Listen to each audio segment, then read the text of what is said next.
Gang, what is up? Welcome to another episode of Hockey Town Hangout. Your fellas at Red Wings diehards, Forrest, the guys are on a little bit of a win streak here post coaching change. The vibes are high in Hockey Town. We're going to break it down right now. Turn up your volume. Because you're about to listen to The Sick Podcast. Hockey Town Hangout. Brings it in, scores! Oh, his first NHL goal is a beauty! The sickest Detroit Red Wings podcast. It's gonna be sick. So, the coaching change happens day after Christmas. Coach is introduced. They play a game immediately against the Maple Leafs. Like, he learns their names and gets acclimated to the arena, and he's got to coach a game. They lose. They have a practice finally. Their first practice. It was all over Twitter that day. Play fucking hockey.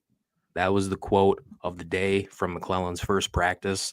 And I'd say since then they've been doing a pretty good job of doing just that. Forrest, your thoughts on the last few games here?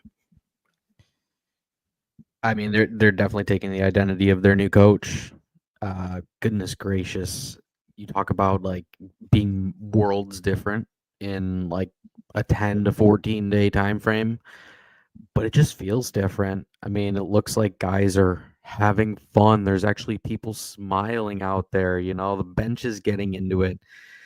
It's exciting. And yes, we talk about how the coaching change was definitely long overdue. It definitely should have happened a month earlier, but I'm just happy that they did pull the trigger, and I feel like we're starting to bear the fruits of that. Yeah, so we, like I mentioned, lost to the Maple Leafs. I think it was 5-2. And then you play the Capitals on Sunday. Capitals are a really good team, first in the Metro right now. And they have a really young, promising, intelligent head coach. And Ovechkin, first game back, I'm pretty sure. So good timing there on that part. But they came out in that first period, and they looked ready to go. And that was the first game, obviously, after that practice where the new coach could kind of set the tone a little bit, set some expectations a little bit, work on a few things. And they looked ready to go. And that was probably the best first period of the year to date. And they were able to kind of coast that the rest of the way. It was a 4-2 final. But Casper had a nice breakaway look. Rasmussen had a nice breakaway look there towards the end. So they were really able to do a good job generating a lot more offense after, being able to work on some things. They also tweaked their penalty kill a little bit. I think their penalty kill, it's going to take a while to get those percentage points up considering the damage done for how long it was. But last few games doesn't look terrible. It doesn't look as bad as it did. I think they changed the system they were talking about on the broadcast tonight. But and then the annual New Year's Eve game against the Penguins, that was a thriller of a game for sure. What were your thoughts on that one? I'll be honest, I didn't really catch a whole lot of the game. I was out and about. But from the little bit that I saw, you really started that. In my opinion, that was really the game where you started to see McLellan start to put his thumbprint on the team. In that first game where they are against the Capitals, where they jumped out to a 4-1 lead. I think that was the first time they've scored goals in, you mentioned their best first period. Let's just say their best period in general in years. I mean, at least the last decade. This has not been a team that puts the puck in the net very quickly. And I was at the game. I remember being like, holy shit, man, what in the world is going on right now? When do they ever come out like this? And it was just exciting to see. And I think you felt the collective air, the weight got lifted off of everybody's shoulders. It was like, all right, we're starting back from ground zero and let's just see where this thing goes. And the buy-in, you could see it in that first game. And really in that Penguins game, I thought that you guys were not afraid to be creative, take risks. And that's what you're seeing. I think that Mick mentioned tonight, they have not been outshot since Todd McLellan has been their coach. And that includes the game where they lost 5-2 against the Leafs. So in my opinion, that's super encouraging because if you have the puck on your stick, you have the ability to put it in the net. If you don't, and you dump it in aimlessly like they were before the coaching change, you're just giving the other team an opportunity to get the puck and try to score on your goalie. So I'm just really encouraged from a puck possession standpoint. we're not getting hemmed in our end anymore, and that's a lot because we hold on to the puck more. So helping ourselves out with the coaching scheme change. Lastly, you mentioned the penalty kill. Night and day difference, I think. I'd have to take a little bit of a deeper look at exactly what they're doing, but it just seems like they're putting a little bit more pressure, but overall they're a lot more uniform, I guess I would say. There's not the passing lanes that, I mean, we're just wide open at a time this season. And while it will take a little bit of time, better late than never.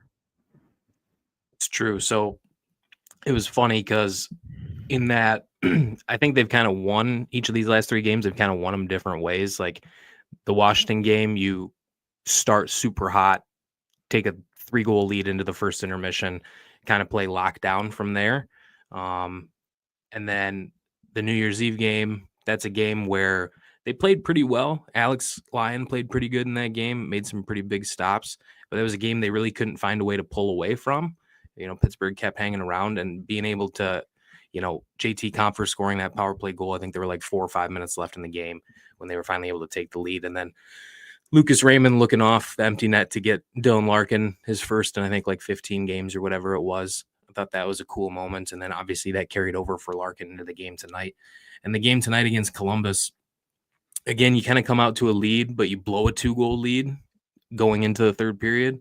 And then you come out and Larkin buries a goal, take the lead 4-3, and then you give up the lead again with like 2 or 3 minutes left.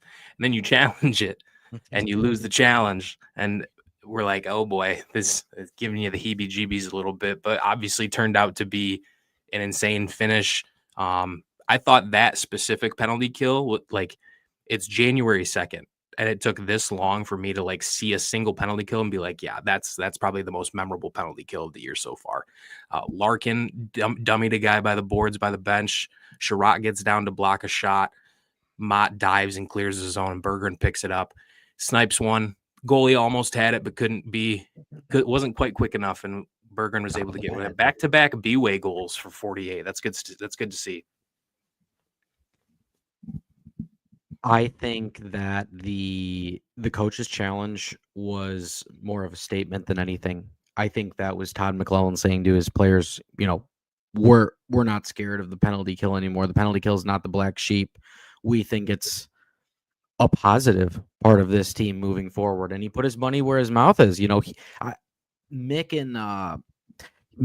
and Keats are talking on the broadcast, and they were like, there's no way the Wings are going to challenge this goaltender interference. There's absolutely no way with 2 minutes left. And before the sentence even got out of their mouth, Todd McLellan challenging. And I'm like, you know what? I like the aggressiveness. It's just been so passive that seeing them be aggressive for a change is just, it's so nice to see. And I really think this team is going to continue to go forward and blow the top off. I'm excited.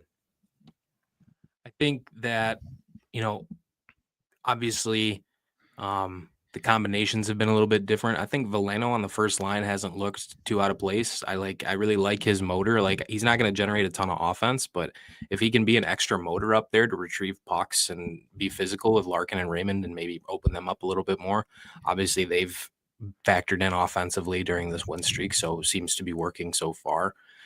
Seems to be some chemistry with Tarasenko and Berggren a little bit. Tarasenko is still somebody that I try and pay attention to him every game just because, like, I'm trying to see some good things he's doing. And, like, outside of that stretch pass to Berggren in the New Year's Eve game, like, just still kind of floating around out there. It seems like maybe he's skating a little bit harder. One person who looks like they're skating pretty hard now is Patrick Kane.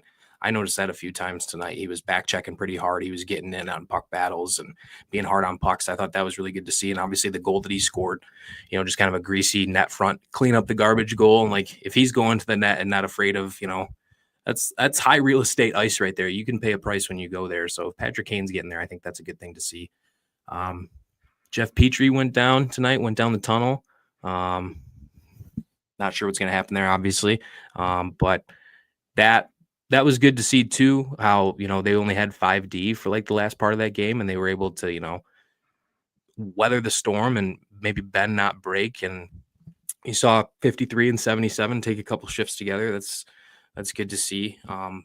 But I just how you're still in the honeymoon phase right now with the new coach though. So like let's not let's not fall in love too fast. Like obviously this roster still has limitations and like now you're kind of in that scenario where it's like, you know, 2 weeks ago we're all like, well, we should probably be bad and get a top 5 pick. And now there's a new coach and the vibes are high and everyone's like, well, we're only a few points out of a playoff spot now. But it's just that's just hockey. The ups and downs are so insane sometimes.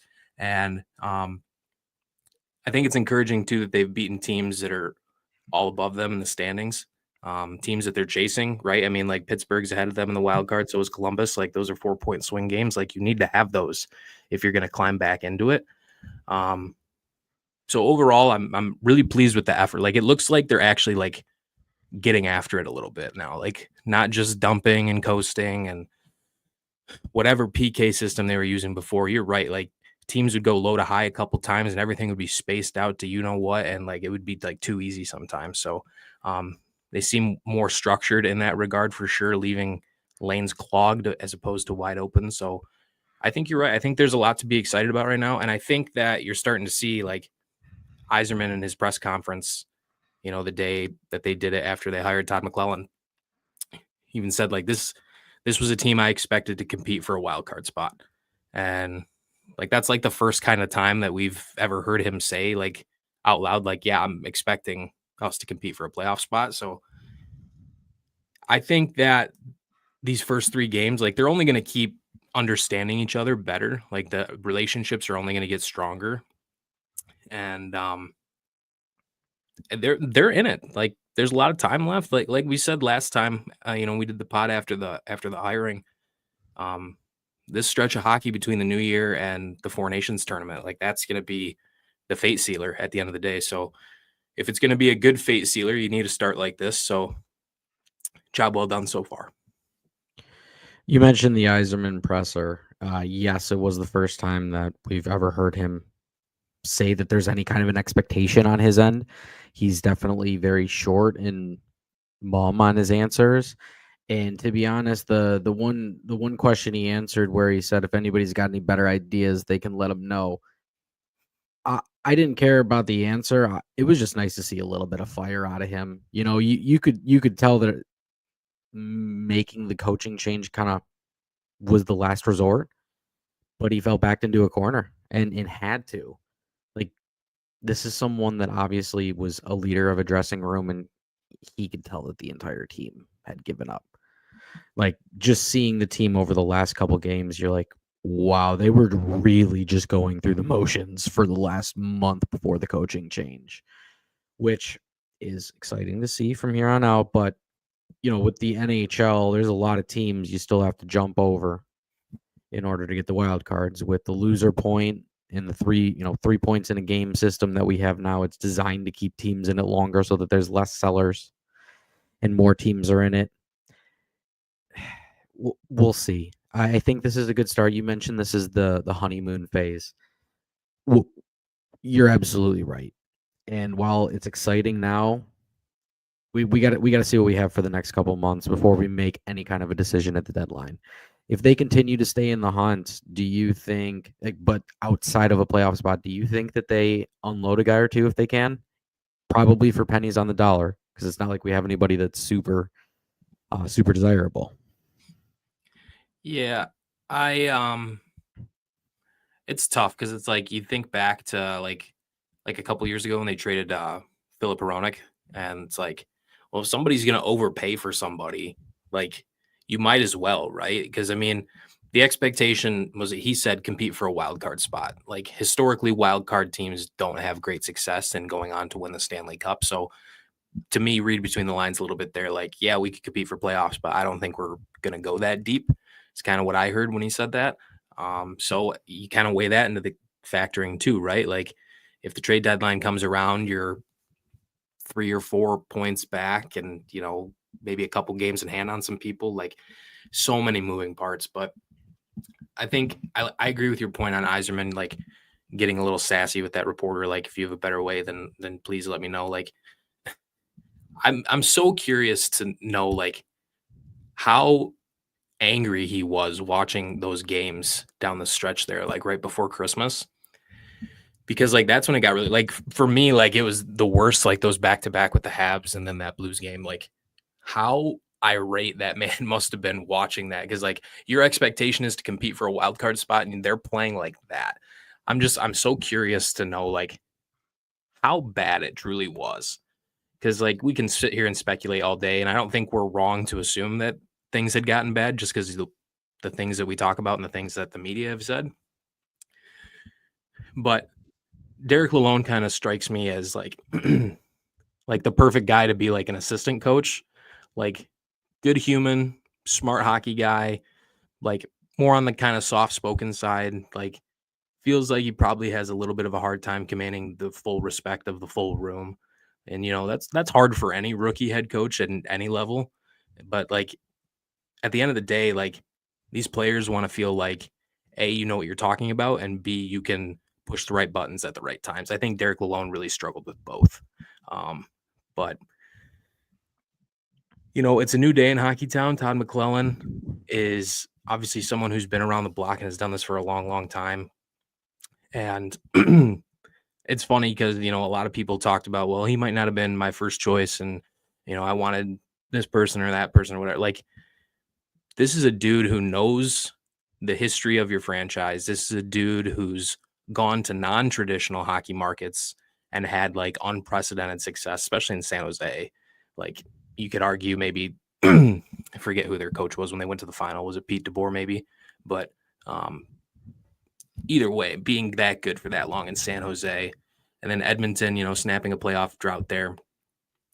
I just think that this was the right move at the right time, because it really did feel like it was sink or swim. Like, you're getting blanked by the Blues right before Christmas. Like, those types of games, like those should be like higher energy games. Like, we got a break coming up. Let's end this on a high note. Let's bust our ass. Let's get after it here. And to just appear that checked out for like stretches of games at a time, like super unacceptable. I'm glad that he pulled the trigger and made the move. And like I said, like the guy seems like he has success wherever he goes. And I don't know what it's going to be at the end of this year. If they can be this competitive still, I would imagine it maybe goes down closer to the wire again, maybe well into the beginning of April towards, game 80 or whatever. But they're also only like an injury or two away from being back in the basement as well. So it's just it's really hard to predict, but you take it one day at a time, one day at a time, and then you go from there. So they're playing good right now, and we got to keep it going.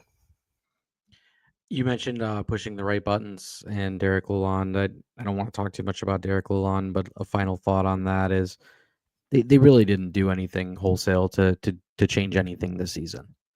It was the same old thing time and time again. It's insanity doing the same thing over and over and expecting a different result. You see McLellan come in, he instantly splits up Seider and Edmondson, puts them on two separate lines. He instantly starts putting some youth in the top six. I mean, these are not small changes either. These are full scale changes, moving guys around in the lineup. Whereas, to me, it kind of felt like shuffling the deck chairs on the Titanic. It's like, well, we're going down anyways. Let's do these minor changes. Now they are completely rehauling the thing, and that's what I like to see, and that's how you know that you can see that Todd McLellan is a good coach, and you start to understand why he's had this success at all these different other places. You also mentioned Wings history with McLellan. Who's going to know it better than a guy that coached here and won a cup here? Like that does carry weight. And when you've been around the great Wings teams, like he was the 07-08 team, you have a different respect for things. And seeing him come, I don't know if he's the coach that is going to lead them back to the Stanley Cup Finals, but I think he's, as you mentioned, like the right coach at the right time. He's someone that can take teams from a lower tier and move them into playoff contenders. And with a lot of the roster spots and contracts expiring in the next year or two, there's a lot of opportunity for changeover at the NHL level. Like, I think they only have 4 forwards signed through 26, 27, and like 2 defensemen and no goalies. So that's a lot of open roster spots in the next couple years. Let's hope to God that they don't sign any more free agents or give away, do any more long-term contracts, because that's really the only thing I think that can derail this team in the future, is just because they have so much changing in the next couple of years, and we really have not seen any of the prospects that Steve has drafted outside of the first round. And I think that's what excites me the most, is like there's a lot of guys that are coming that are high skill people, and the depth that we're missing in the current iteration of the team, I think is going to wind up being a positive over time when we have a bunch of basically middle six guys that are willing to play up and down the lineup and move around. I think that's going to be a positive more so than a negative, but we're riding either way. Yeah, you really do. Like, that's another thing too about hockey. Like, you get so caught up in the here and now because it's like, you live and die with the big club and everything and how they're doing. But like Axel Sandin Pellick at World Juniors, like, might finish the tournament as the top scorer. I think has a legit shot at finishing like the highest point getting Sweden player in the history of the team at the tournament. He looks like a game breaker.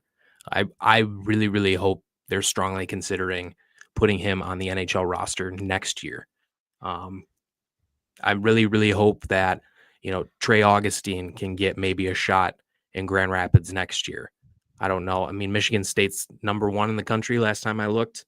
If they make a deep run in the Frozen, unless he has his heart set on winning a national championship, I don't know what else he would need to accomplish at the NCAA level. So I think that could be a good thing. Carter Mazer, could he be, a real productive middle six, grinded out physical winger?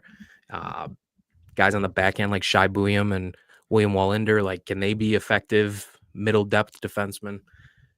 So, and obviously you're not even mentioning guys like Danielson or Kosa, who are obviously well on their way to the NHL team within the next year or two.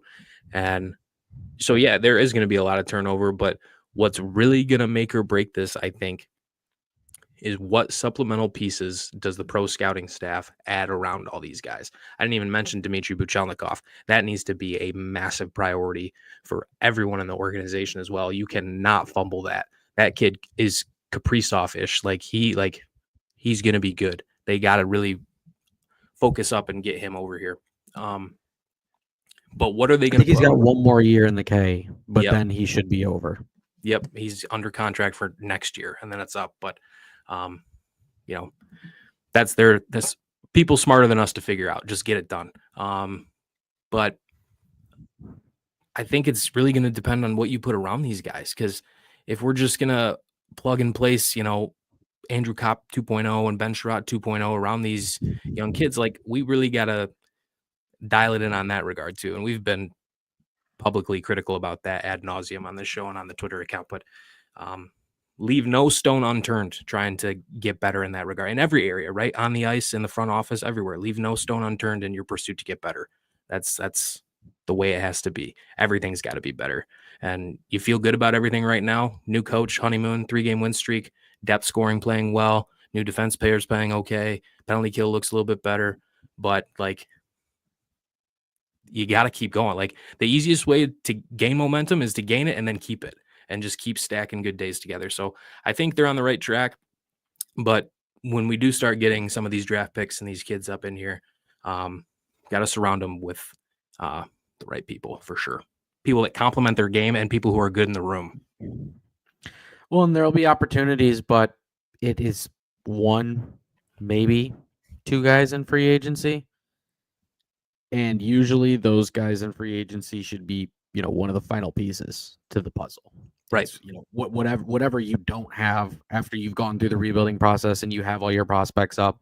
And not that Steve's going to cover all the bases. We know there's going to be some kind of an opening. Probably goaltending is going to be a positive from what we're seeing. I would even say that defense is looking pretty strong for the future. Like, I've really been liking what Wallinder's doing down in Grand Rapids. Obviously, you mentioned ASP absolutely showing out at World Juniors. Honestly, I think Tuomisto's kind of like a perfect third pairing guy. Booming shot, can shelter him on the third pairing. I think he would be a more prototypical third pairing guy, but that's just me. Forwards, gosh, they're all so young. We'll see. We'll see. You mentioned Mazer. Would love to see him. I know he was out earlier this year, I think, with an injury. He's the exact kind of guy. He just reminds me of like a grind line kind of guy. Yep. Guy you put on the third line that changes the momentum of a game, and I think that's what I love about him. Yeah, for sure. Jackson, Michigan native, and he's supposed to start skating again here in the next couple weeks, I'm pretty sure. So maybe we'll see him post deadline if we move out a couple people. Who knows? Huge. What's the next few games looking like here? Who do we got on the docket? Let's see here.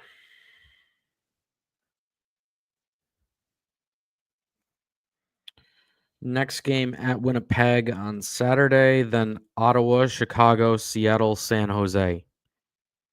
Obviously, Winnipeg has been one of the surprise teams this season after a quick playoff exit last year where everything kind of went against them.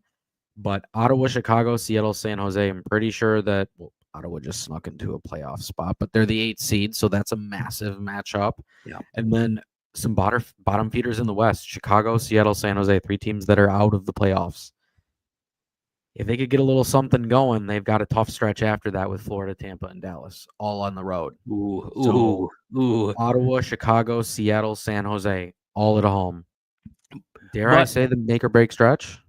I mean, it's a key stretch because, I mean, imagine the confidence if you can maybe steal a point in Winnipeg and then win those next 4 against teams that, like, you probably should beat if you are the team your general manager thinks you are. And then your confidence, and then you're like 6-1 your last 7. Who knows on that road trip? It's just one day at a time. Like, trust each other, trust your coach, and fucking work your bags off. That's all you can do. Well, and just to show how long of a season it is, even the Panthers are having a rough stretch right now. Sure. And we all know the wagon that they are. Yeah, I would say they're a pretty good team. Yeah, they're all right. Well, a lot to be thankful for this new year. Looks like the 2025 Red Wings are starting to figure it out, maybe just a little bit, turn a corner just a little bit. We'll see as the next few games get underway. It's been fun, as always. Follow us on Twitter at Red Wings Diehards. Follow us on YouTube and wherever you get your podcast, Hockeytown Hangout. We'll see you next time. And that's a wrap. Hope you don't miss us too much until next time. Follow the Sick Podcast Hockeytown Hangout on YouTube, Facebook, Google Play, and Apple Podcasts.